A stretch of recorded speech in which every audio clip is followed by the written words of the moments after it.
পূর্বস্থলীতে প্রাথমিক শিক্ষকদের দাবিতে সাধারণ চক্র সভা অনুষ্ঠিত। পূর্বস্থলী 2 নম্বর ব্লকের পারুলিয়া এলাকায় রবিবার এক বিশেষ সাধারণ চক্র সভার আয়োজন করা হয়। পূর্বস্থলী উত্তর, পূর্বস্থলী দক্ষিণ চক্রের প্রাইমারি স্কুলের শিক্ষক শিক্ষিকাদের নিয়ে এই সভাটি অনুষ্ঠিত হয়। প্রাথমিক শিক্ষকদের বিভিন্ন দাবি দেওয়া, কেন্দ্রীয় স্কেলে বেতন, শিক্ষকদের সুযোগ সুবিধা সহ একাধিক বিষয়ে আলোচনার কেন্দ্রবিন্দুতে ছিল। অরাজনৈতিক সংগঠন OC United primary teachers welfare association প্রথমবারের মতো এই চক্র সভার আয়োজন করে। অনুষ্ঠানে উপস্থিত ছিলেন সংগঠনের রাজ্য সম্পাদক ভাস্কর ঘোষ, জেলা সম্পাদক কৌশিক পণ্ডিত, জেলা সভাপতি শান্তনু চক্রবর্তী সহ অন্যান্য বিশিষ্টজনেরা। পূর্বস্থলী থেকে প্রতিনিধি অত্রি চক্রবর্তীর রিপোর্ট, আনন্দ বাংলা 24x7। তাদের চিকিৎসার পিছনেই কিন্তু আমরা চট করে টাকা বের করতে চাই না, যেভাবে বাড়ির বাচ্চাটার পিছনে আমরা টাকা খরচা করি অসুস্থ হলে। অপ্রিয় সত্য কথা একদম।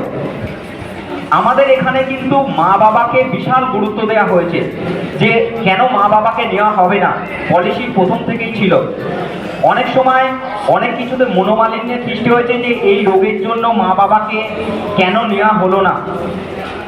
এটা অবশ্যই দুর্ভাগ্যজনক, কিন্তু আমরা কিছু কিছু সময়ে সরকারি রুলসের বাইরে যেতে পারি না। IRD এর একটা রুলস আছে, করা সম্ভব হয় না। অনেক সময় জানানো হয়েছে যে তারা এই রোগ থেকে সুস্থ হয়ে যাক, তারপরেই তাদেরকে পলিসিতে নেওয়া হবে। সমস্ত কিছুই কিন্তু যথেষ্ট ভালোভাবে বিবেচনা করা হয়। এরকম হয় না যে পুরোপুরি কাউকে বাদ দিয়ে দেওয়া হলো। হ্যাঁ, রেয়ার কিছু কিছু রোগ আছে, তাদের অবশ্যই বাদ দিতে হবে, আমাদের কিছু করার নেই। ছোট বাচ্চাকেও বাদ দেওয়া হয়েছে, নেওয়া সম্ভব নয়। তার কারণ হচ্ছে যে পলিসির টাকা দেবে, কিন্তু পরবর্তীতে কোনো রকম ক্লেম তিনি পাবেন না। দেখুন, গোটা রাজ্য জুড়ে শিক্ষা, বিশেষ করে প্রাথমিক শিক্ষাকে শেষ করে দেওয়ার জন্য দীর্ঘ বছর ধরে এই রাজ্য সরকার যে প্রচেষ্টা চালাচ্ছে, তার বিরুদ্ধে শিক্ষকদেরকে সংগঠিত করে লড়াই করার বিষয়েই আজকে মুখ্য আলোচনাটা ছিল। এবং শিক্ষা পরিকাঠামো উন্নয়ন, ছাত্রছাত্রীদেরকে আরো বেটার এডুকেশন আমরা কিভাবে দিতে পারি সেই নিয়ে আমাদের আলোচনা ছিল। এবং তার সাথে এই রাজ্য সরকারের সামগ্রিক যে দুর্নীতি, তার বিরুদ্ধে লড়াই করার জন্য শিক্ষকদেরকে উৎসাহিত করা, এই সমস্ত কিছু নিয়েই আমাদের আজকের আলোচনা সভা ছিল।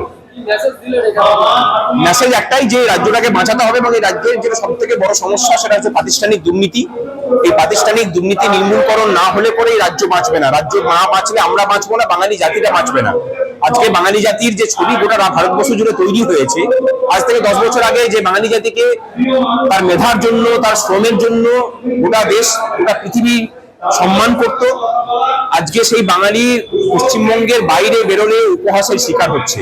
সেটা অন্য কিচ্ছু নয়, এই সরকারের যে প্রাতিষ্ঠানিক দুর্নীতি, সেই দুর্নীতির কারণেই। এই দুর্নীতি বন্ধ না হলে এই জাতিটা বাঁচবে না, এই জাতির সম্মান রক্ষা হবে না। এই সমস্ত কিছুকে রক্ষা করতে গেলে এই রাজ্যের শিক্ষিত মানুষকে এগিয়ে আসতে হবে। শিক্ষক শিক্ষিকা থেকে এই বার্তাই দিলাম যে গ্রামে গ্রামে আপনারা মানুষকে সংগঠিত করুন। এই লড়াইয়ের বিরুদ্ধে, এই দুর্নীতির বিরুদ্ধে সংগঠিত ভাবে লড়তে হবে। পূর্বস্থলীতেই, পূর্বস্থলীর যে ব্লক, সেই ব্লকের একটা বিস্তীর্ণ এলাকার যারা শিক্ষক শিক্ষিকা আছেন, তাদেরকে নিয়েই আমাদের আজকের এই কর্মশালা ছিল।